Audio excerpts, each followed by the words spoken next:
November in Chester, the RAC Rally, the final round of the World Drivers' Championship. The rallying world waited to acclaim its new champion.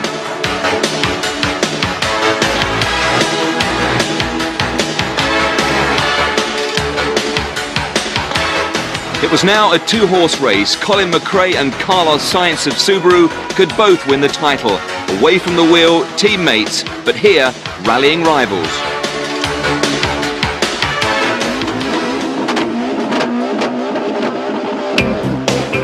The rallying season had begun in Monte Carlo, ahead a year of surprises and controversy.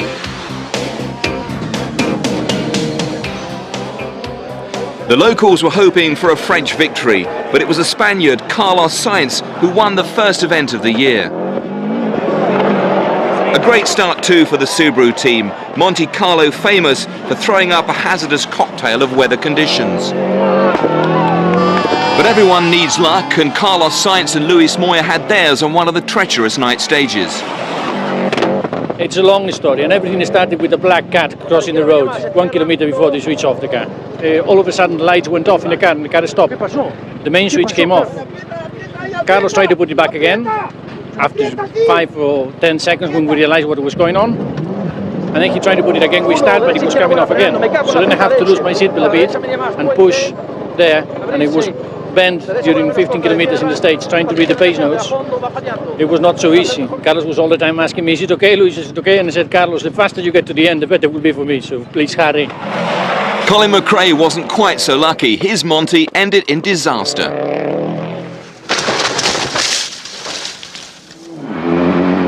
Sweden in frozen February, and a wintry tale of team orders between the Mitsubishi Scandinavians. Here Tommy Mäkinen of Finland, and here Kenneth Eriksson of Sweden. Both were proving their mastery of the icy conditions. Non-Scandinavians were simply left trailing.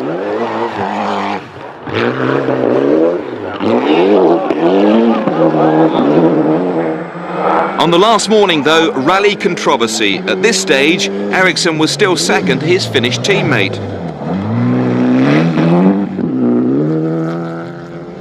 To ensure a home win, Mäkinen simply pulled over and allowed the Swedish driver to come home first.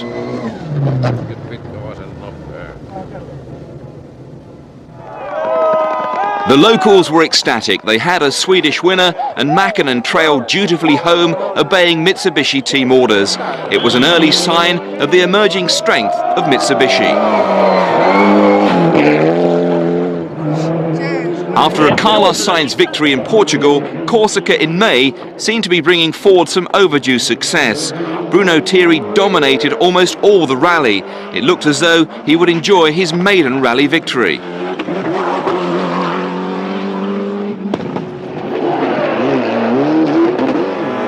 But a mechanical problem on the last day robbed him of a deserved success. Thierry tried in vain to repair the car himself. It was not really a service, it was a refueling, and for the mechanics it was not possible to change the parts. And I tried to repair by myself, but it was not possible. It was one of the saddest sights of the season. Thierry close to tears, he was almost inconsolable. But his loss was Didier Auriol's gain. He took over as leader and recorded yet another Corsican win. The Toyota's looking in menacingly good form after a disappointing start. New Zealand in July, and Colin McRae's mastery of the giant Motu stage was the key to victory. 4 left plus tightens immediate line, and 4 right plus, and tightens into slow 3 left. Tightens. 100. Australia, and not even this terrifying speed from Toyota's Juha Kankkunen could give him victory. He faded after a brilliant start. Long flat left, maybe 100, long easy right, tightens the long fast right, open. There were thrills and spills too as Kankkunen fought to regain his lead. Once again though, it was Mitsubishi taking the honours, high-flying Kenneth Eriksson in electrifying form over the Bunnings jumps. No one else could match his speed or his audacity.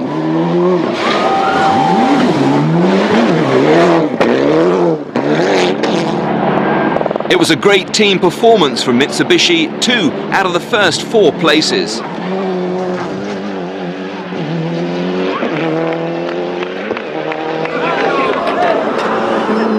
And so to Catalunya in October and more Mitsubishi success.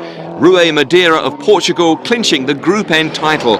One of the rising world rally stars was on a steep learning curve.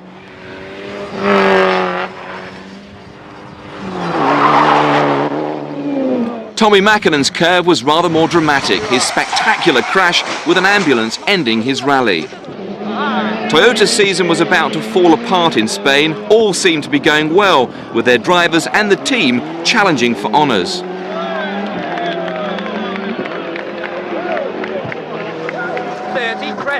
Then rally leader Juha Kankkunen made an uncharacteristic mistake. It cost him dearly.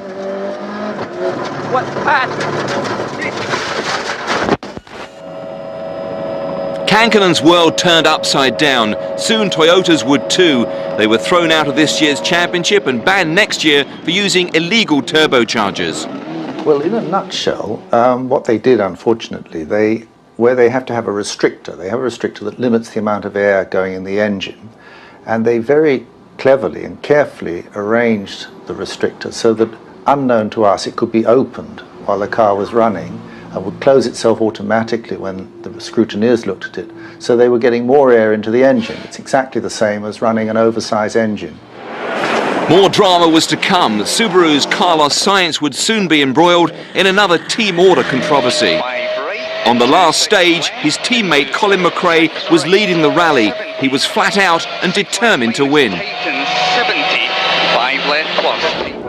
But Subaru team officials had other ideas. They wanted Sainz to win on his home soil and tried desperate and dangerous tactics to slow McRae down. McRae finished faster but then incurred a time penalty to hand Sainz victory. Colin, on paper, you've won this rally. Is that the situation? Yeah, but we've had the book in a minute late now, so we're second. So this was categoric team orders? Yeah, that's what it was. I don't agree with it, but that's the way it is. I won the rally. Why? We're fighting for the championship. Why should I have to finish second? Hey? Sainz was left with a somewhat hollow victory. McRae vented his anger.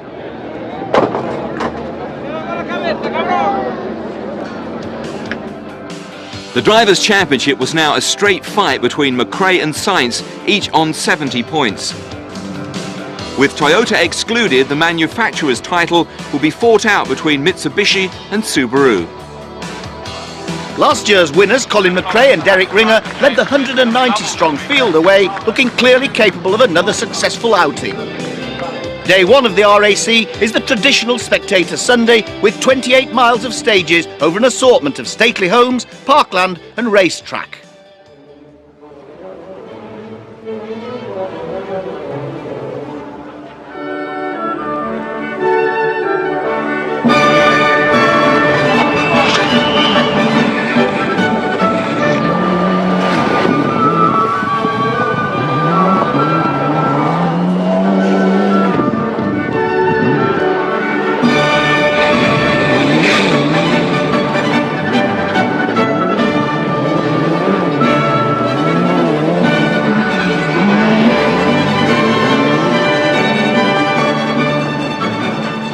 The opening day, as always, had its early dramas.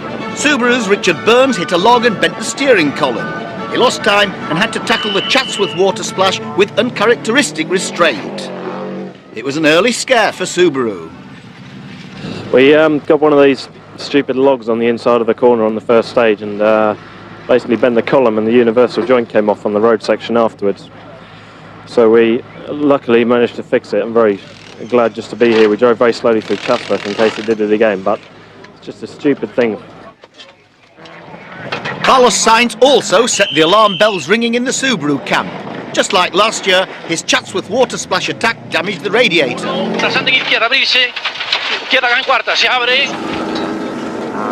Carlos, what's happened? The same as last year. Too much water in this water splash and the radiator broke. So we lost all the water. The water splash was the same level as the recce? I think it was deeper again. I think they have refueled with some more water, but okay, let's see if we can repair it. Ford's Francois Delacour was the first major casualty of the rally, completing his miserable season.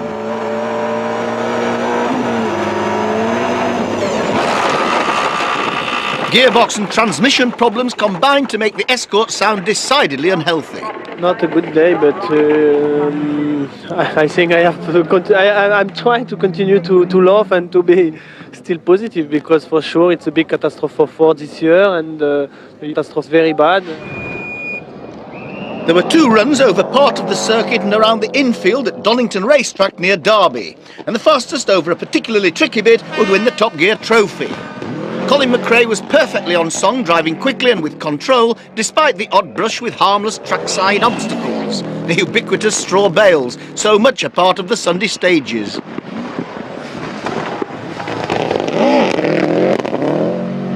But despite being fastest here, the overall lead eluded McRae. He arrived at the Temple Newsham stage in Leeds in 3rd place, 12 seconds off the lead.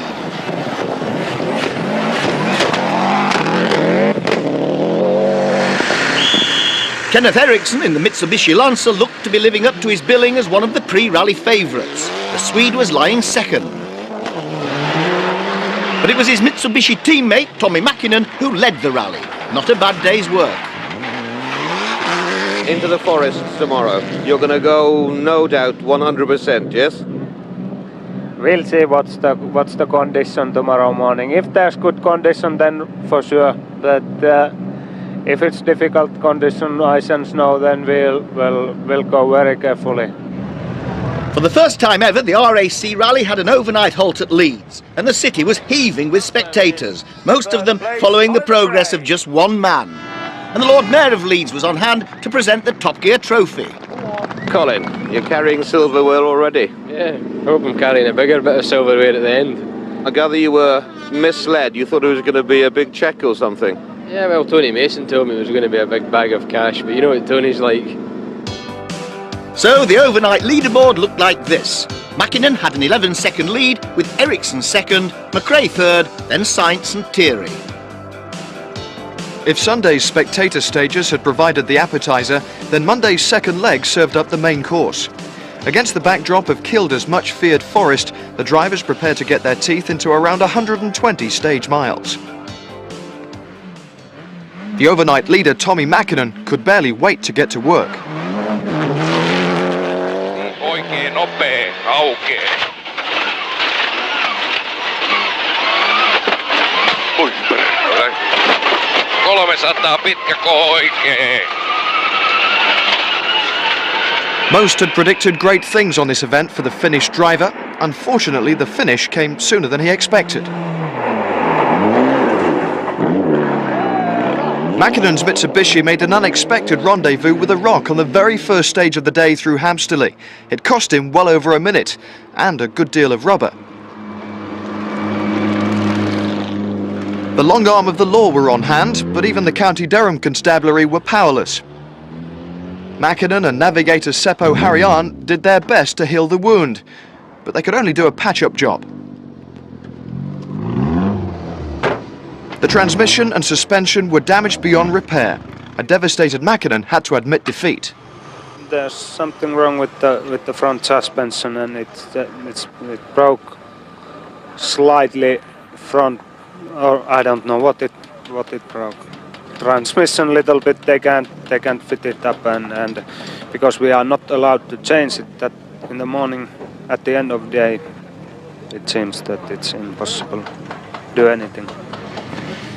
It was a tough break on Mäkinen, but a major boost to the rest of the field.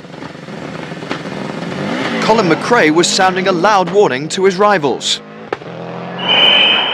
He burst out of the block, storming through Hamsterley's 17 miles in just 14.5 minutes, an astonishing 28 seconds better than anyone else.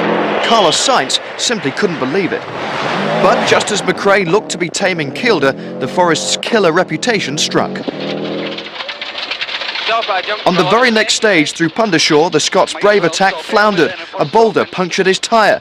The only thing to do, to pull over and mend it.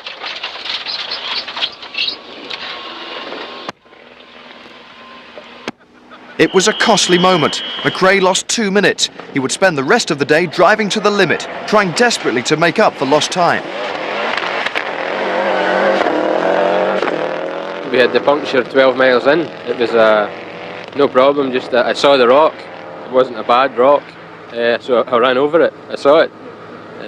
Kenneth did exactly the same on the same rock. He didn't think it was a problem either, so I don't know what's happened. The Pirelli guys can't really, they don't have an answer, so it's just unlucky really. Kenneth Ericsson's collision with McRae's rock also cost him 2 minutes. Kielder was claiming its usual share of victims. Still reeling from the demise of Tommy Mäkinen, Mitsubishi was suffering more than most. Colin is driving too fast in this moment anyhow. I mean, I'm trying to push anyhow to see what happened, but I do my best. Perhaps sensing an opportunity, Carlos Sainz took full advantage. At 36.5 miles, Pundershaw was the longest stage of the whole World Championships. As others fell by the roadside, Sainz steamed on. Rápido, sí, para derecha con más ojos de cierra poco. Para izquierda rápido, ojos de cierra. He pushed his Subaru so hard, his radiator almost boiled over. It was okay. We have, in any case, a problem with the temperature in the car. I don't know how serious it is, but it was coming up and then going down. I hope it's not very serious. Not all the Subarus were suffering though. Richard Burns had shrugged off his first day blues and was now very much back on the pace. 8th at the start of the day, Burns leapt up to 4th. Subaru were beginning to swamp the leaderboard.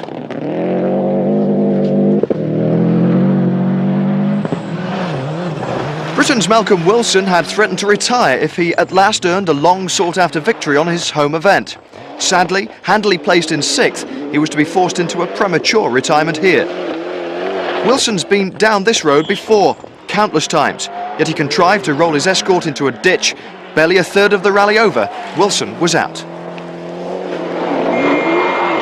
Meanwhile, there was quite literally no stopping Belgium's Bruno Thierry. He tackled most of Pundershaw without brakes.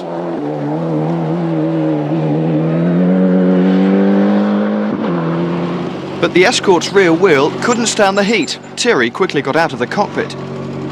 After about 20 miles, we had a problem with the rear brakes, and we had to do all the rest to try to finish the stage without brakes in the rear.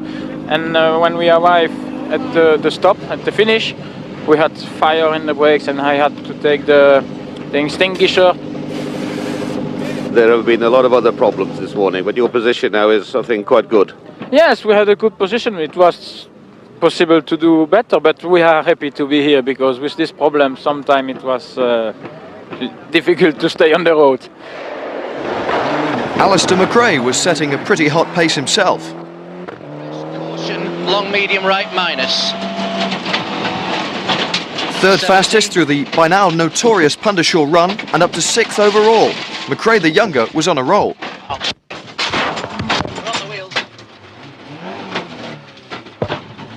All round it had proved an eventful day.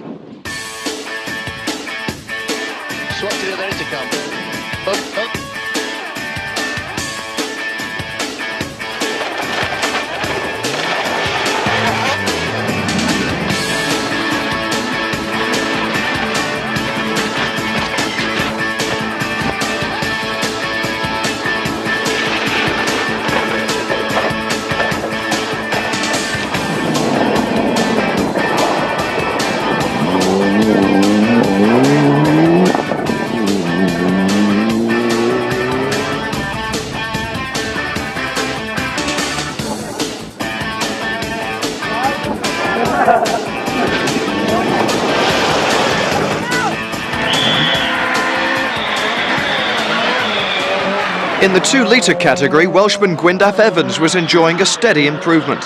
He ended the second leg with a minute in hand on the rest of the Formula 2 field. Nothing really went right for us yesterday. We did a couple of bad tyre choices. We had a long brake pedal on a couple of stages and I wasn't driving well, to be honest, and we dropped quite a bit of time, but today it's gone well. Robbie Head's Renault was showing the scars of battle after 2 off-road excursions in the forest. Whichever way you looked at it, Messrs Harriman and Head had experienced a rough ride, and a drafty one too.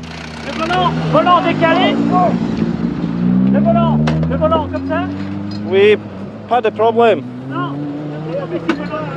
So the front is okay, I think. So where did this happen, Robbie? In this stage here, just near, maybe 2 or 3 miles in, a fast right-hand corner, and the back end just slid away. And there was a kind of banking with a tree stump there, and it caught the side of it, which spun the car round immediately and flipped it over, right over it onto its wheels again. I don't know quite the extent of the damage, but it looks quite bad. Bit of reglazing to be done anyway. Exactly. At the head of the leaderboard, Colin McRae's Subaru was in rather better shape, though his fight to claw back precious time wasn't entirely trouble-free. 2 left plus, tightens.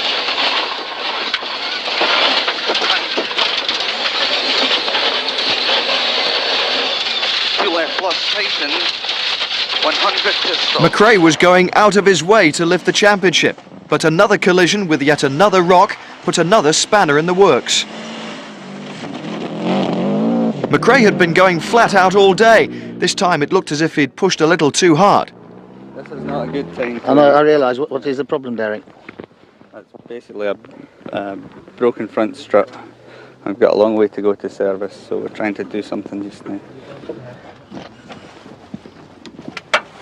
Thankfully, the last post wasn't required. Hasty roadside repairs complete. McRae and Ringer were ready to get their show back on the road. Let's go. Let's go.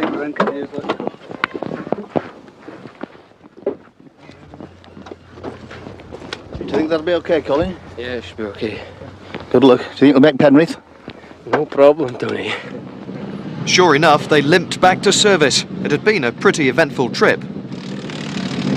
It wasn't a small problem that turned into a big one. We just hit a small rock in a graded section, and it bent the strut slightly, and the tyre was rubbing on the strut, and it burst the tyre about 2 miles from the end. Keeps it interesting. Kenneth Eriksson was managing to keep it interesting for Mitsubishi, the Swede third overnight.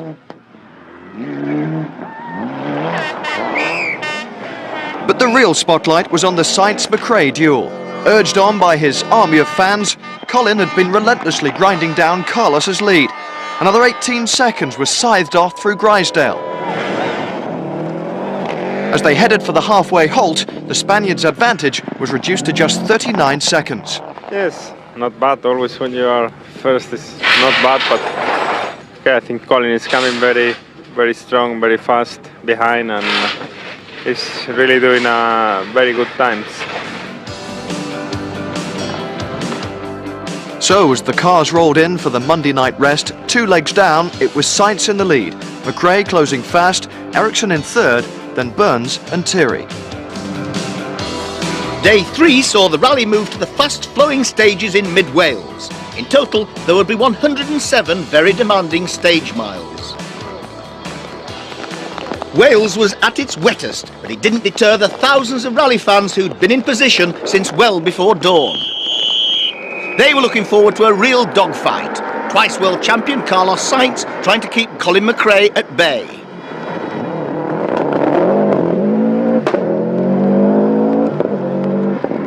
The Spaniard was driving on the limit despite a misted-up windscreen. The battle was on. But Colin McRae was dazzling. Cheered on by his fans, he was wearing Sainz down relentlessly. Another 18 seconds clawed back on the first 2 stages alone.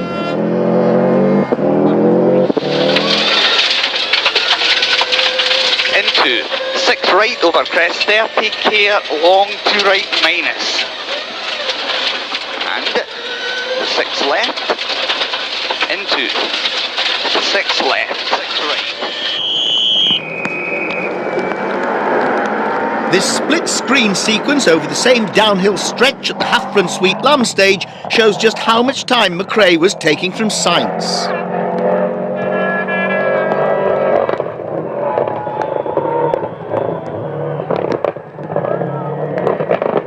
A second and a half on this short section. Kenneth Eriksson was Mitsubishi's sole Group A car and holding third, but completely unable to make any impression on the Subarus.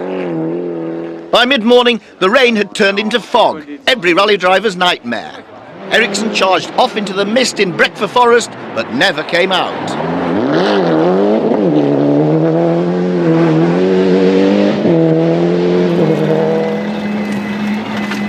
A fast downhill section caught him out after a bit of ditch hooking went wrong.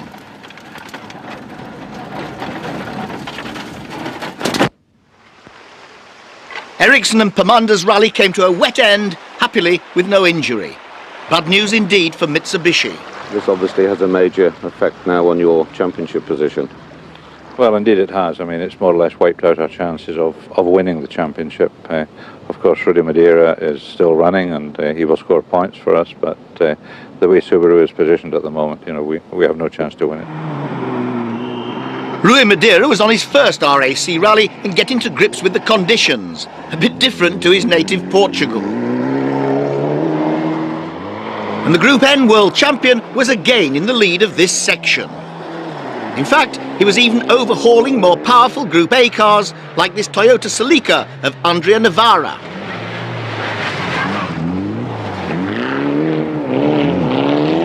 Rui, weather in Wales, first time for you, rather different from Portugal. Yes, a little bit different because a lot of mud in the stages and focus in Portugal is not so usually, and it's different. But the rally it's more one day and we go now with care. Other foreign visitors were equally surprised. Now, I bet you don't have fog like that in Malaysia. Yeah, it was very difficult for us actually. We went very slow because we couldn't see the corners at all. Even though the pace notes were being called, but just couldn't see, and I took it easy there. But Kamioka of Japan had a different problem. Your driver speak English? No, I'm afraid not. He understands English pace notes, but his English is rather limited. Must be very difficult for you, isn't it? Well, hand signals work very well. You know, it can't be bad. I mean, we went through there. I felt quite well. It's very, very foggy, very nasty. It's difficult when you don't know where you're going. And others were providing their own fog. Water temperature is too high. It's 135 now. How long has it been like that? I think it's the fan is not working, but now it's working. Big frog. Frog, English. Difficult. 24 years ago, veteran Stig Blomqvist first won the RAC rally in a Saab. 12 years later, he won it again, this time in an Audi. This year, he was in a Group A Skoda Felicia.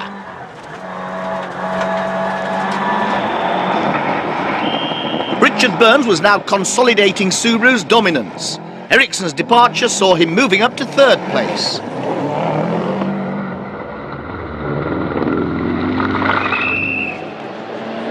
Bruno Thierry was the best of the Ford drivers in fourth position. The tarmac expert from Belgium was on only his second RAC and driving impeccably. But the unlucky Thierry has experienced a rather miserable championship year without a win.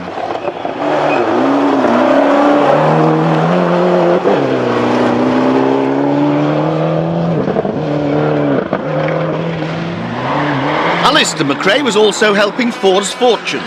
He was lying fifth in the Escort Cosworth, a car he was still getting used to. And sometimes it showed. Tightens in and medium left minus opens. It's a long easy right, 30. But would he now be chasing Thierry? No, we're at the moment it looks as if we're teammates. We're the only two Fords left, so it'd be silly to maybe throw it off trying to catch him. Do you think or feel that's a policy that maybe Carlos and Colin should have? No, definitely not. No, Colin's going to catch him and pass him. Certainly the Spaniard was under increasing pressure to maintain his lead, but admitted he couldn't drive any faster. Colin McRae continued his relentless pursuit, taking chunks of time off Sainz. By mid-afternoon, Colin was just 5 seconds behind. There was more British success. Gwyndaf Evans was leading Formula 2 in the RS 2000 and more than happy to be 7th overall at this stage. 3 left long, 120. 6 right sharp and 6 left long. For Robbie Head, though, it was just one of those rallies where nothing seemed to go right.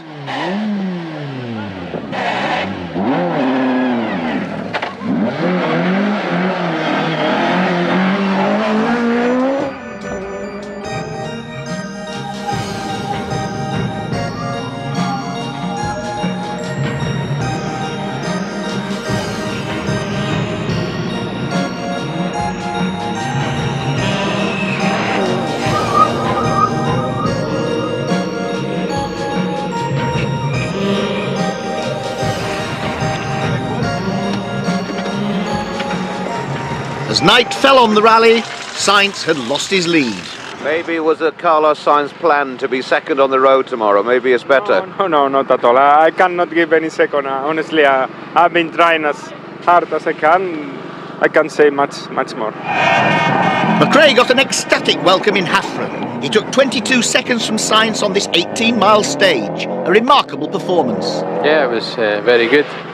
And, you know, it seemed to come fairly easily. We weren't really pushing or taking any chances. It was all sort of in control. It seemed to click and it all went really well. So McRae ended the day with a 17-second buffer. Sainz second, Burns third and Thierry fourth. Alistair McRae was fifth. The final and deciding leg, 7 stages, 64 miles in all in the forests of Mid and North Wales. Still time for the rally to be won or lost. The rally diehards were out in force. Those who'd ventured to the woods were sure there'd be no surprise. Colin McRae on course for the world title, pushing the Impreza to the limit, sometimes beyond it. Again, he was posting faster times than Carlos Sainz. He gained another 15 seconds on the first 3 stages of the day.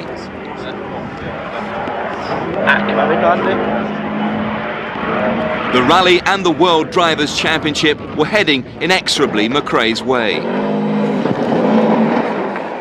Sainz, by contrast, sensed the game was up. He still continued, though, to give 100%. He really couldn't drive much faster, yet still the Scotsman pulled away from him.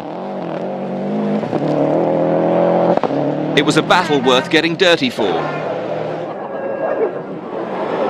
Richard Burns was enjoying his morning rather more, steering his Subaru safely round the final forest stages. It had been a mature drive from one of rally's emerging talents. His third position meant a 1-2-3 for Subaru. The team plan had worked to perfection.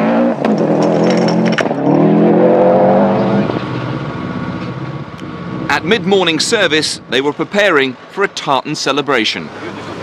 You're just driving separately, or have you come to any agreement with Carlos last night? No, separately at the moment. I don't know whether, I think the time's too close to come to any agreement. I mean, we need, you know, a puncture or anything at all and he could pass us, so it's still not, we're not home and dry yet. I can do more. At the moment I am driving as fast as I can, and of course it doesn't look very successful. Belgium's Bruno Thierry was having a tough time. First a spin in the slippery conditions.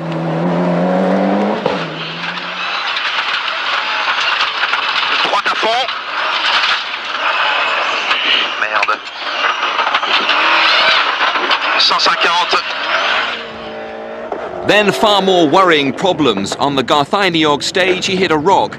As Ford's only hope, these were problems he could well have done without.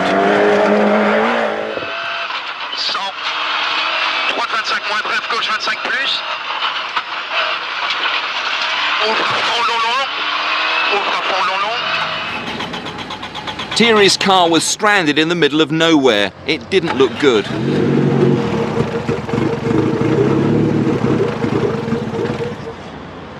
Enter Gwyndaf Evans, a rally driver to the rescue. As a fellow Ford driver, at least he understood the problems.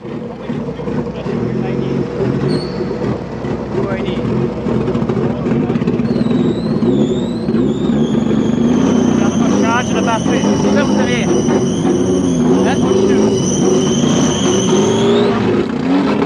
so much a helping hand as a helpful push.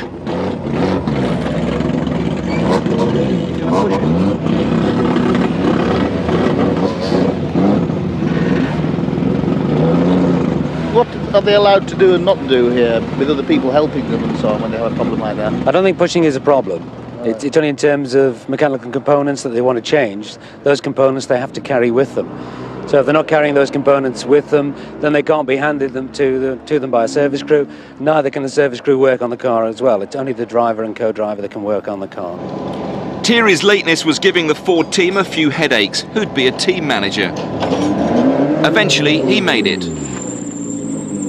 You're late into the service here. Can you tell us what happened? Yeah, you know, there is two problems. In the stage, we hit a big stone exactly on the middle on the road, and we bent something on the rear axle, and in the same moment we break the exhaust because we hit this big stone.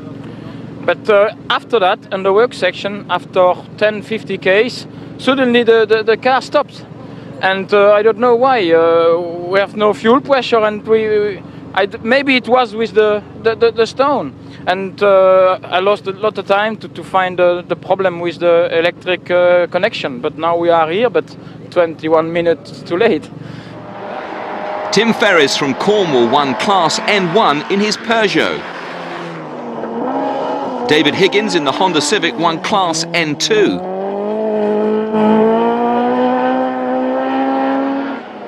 Class N3 was won by Kevin Williams in a Vauxhall Astra.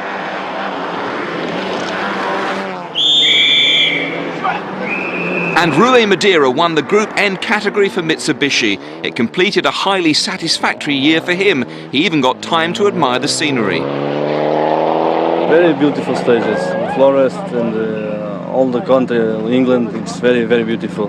It's a big surprise for me because it's my first time here. Londoner Richard Wirtz won Class A5 in his Opel Corsa. Class A6 was won by the evergreen Stig Blomqvist in the kit car Skoda. Gwyndaf Evans clinched the Formula 2 category. He'd thoroughly enjoyed the experience. And the fans enjoyed seeing him too, a rally driver who always goes out to enjoy his sport.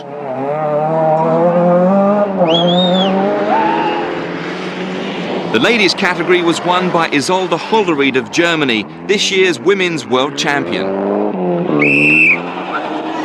Fourth place saw another McRae success story, Alistair in the Ford Escort, lasting the course well. 30, flat right, 50, easy right minus over crest, 30, easy right in. I mean, it's fairly slippy, so we're just really picking our way through. We're far enough ahead of the one behind and too far behind the one in front, so we'll just keep going to the finish. Richard Burns held on to third spot, his best RAC performance and further proof that he'll be a driver to watch in the future.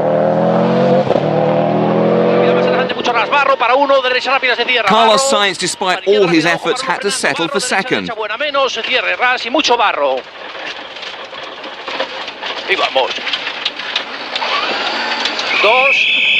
But a Scottish party was beginning in the forests to salute a new world champion.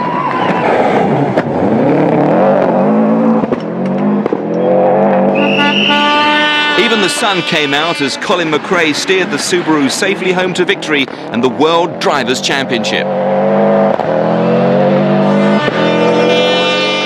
Into 6 left.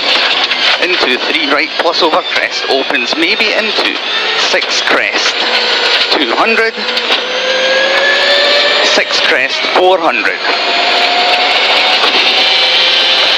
6 crest and 6 crest, 50 to stop. Yes, spot on. What time to check in? Oh, I can't remember. Subaru were preparing for double celebration. David, absolutely superb performance this year. No, we've had our ups and our downs during the course of the year, and if I look back I can think of some pretty depressing moments, but the sun's shining here now and I just can't think of a better place to be with 3 cars at the finish, British World Champion, Team Award. it's a dream come true. Then the triumphant return of Colin McRae. It was to be the start of a very long party.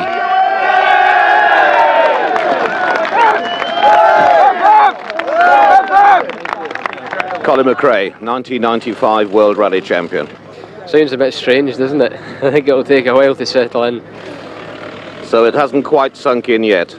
No, not yet. No. I think it'll be a couple of days.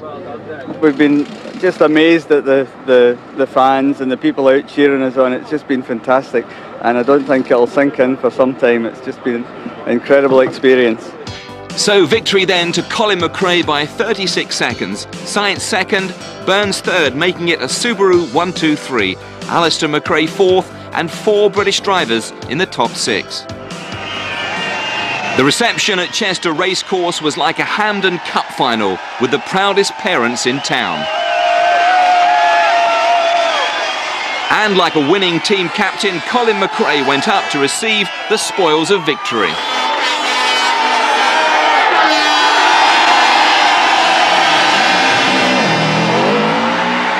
The victory donuts were the sweetest McRae had ever performed. Britain's first World Rally Champion, in every sense, a champion of the people.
When